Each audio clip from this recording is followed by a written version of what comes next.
White sauce chicken sandwich বানানোর জন্য প্রথমে বানিয়ে নিচ্ছি হোয়াইট সস। এর জন্য নিয়ে নিচ্ছি বাটার, ময়দা, গোলমরিচের গুঁড়ো এবং লবণ। ভালো করে ভেজে নিয়ে তাতে অ্যাড করছি 1 কাপ দুধ।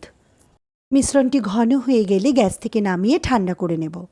লবণ ও গোলমরিচের গুঁড়ো দিয়ে সিদ্ধ করা চিকেনের সঙ্গে হোয়াইট সস মিশিয়ে নিলাম। ব্রেডের ধারগুলো কেটে নিলাম এবং কোনাকুনিভাবেও ব্রেড কেটে নিলাম। ব্রেডের একপাশে মাখিয়ে নিলাম বাটার। অপোজিট সাইডে দিয়ে দিলাম চিজ ও চিকেনের লেয়ার। আপনারা স্যান্ডউইচ মেকার ব্যবহার করতে পারেন, আমি এখানে ব্যবহার করব মাইক্রো ওভেন। আমি এখানে ইউজ করছি IFB micro oven. Switch on করে চলে যাচ্ছি গ্রিল অপশানে, তারপরে টাইমার দিচ্ছি 4 মিনিটস। 2 মিনিটস পর স্টপ করে ফ্লিপ করে নেব, তারপরে আবার স্টার্ট করব। তৈরি হয়ে গেল আজকের হোয়াইট সস চিকেন স্যান্ডউইচ।